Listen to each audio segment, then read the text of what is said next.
London has many connections to the story of the Titanic. In the summer of 1907, the chairman and managing director of the White Star Line, J. Bruce Ismay, and his wife arrived for dinner at the Belgrave Square home of Lord Pirrie.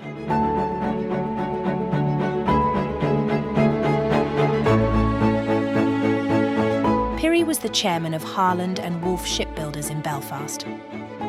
Over brandy and cigars here in this house, Ismay and Pirrie conceived the idea of the 3 Olympic-class ships, the Olympic, the Titanic, and the Britannic.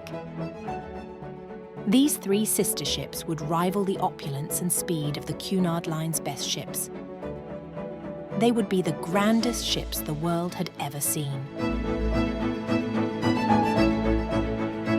Lord Pirrie's former home is now the site of the Spanish Embassy.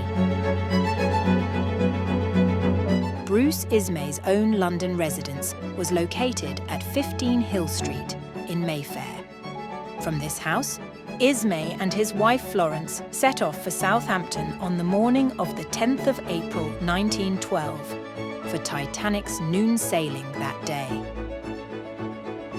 Florence and their chauffeur were setting off for a driving tour of Ireland, leaving Bruce to sail alone on his newest ship.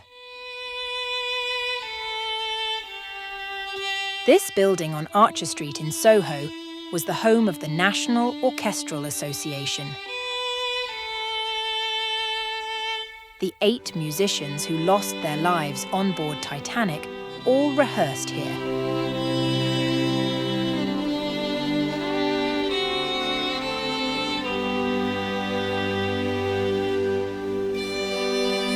Oceanic House in Westminster was the London headquarters of the White Star Line. Tickets for Titanic were sold directly from here.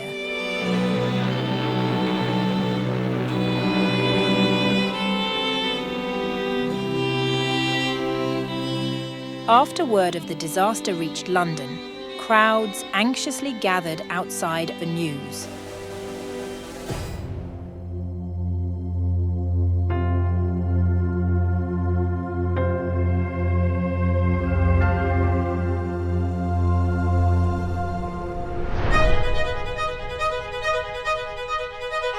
The Scottish Drill Hall in Westminster was the venue for the British inquiry into the sinking.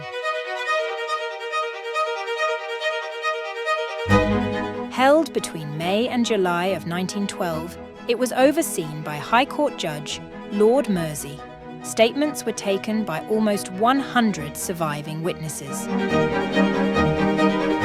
The Royal Courts of Justice were the location of a subsequent inquiry into the Titanic disaster held in June 1913. Testimony from the surviving senior officers and crew was given here.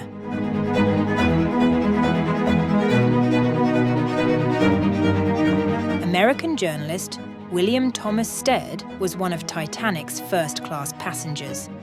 He was en route to New York to attend a peace conference at the request of President William Howard Taft.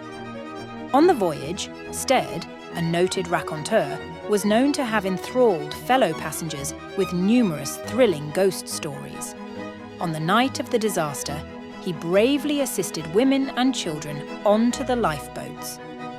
After the ship sunk, he perished in the freezing Atlantic waters. His body was never recovered. This memorial was erected by his American friends and admirers on the Victoria Embankment, close to his office.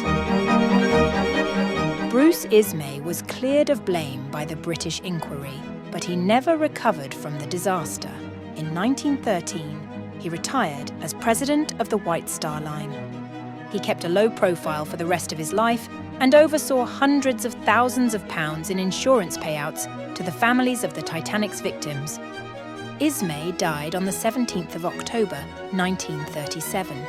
He is buried here at Putney Vale Cemetery in West London.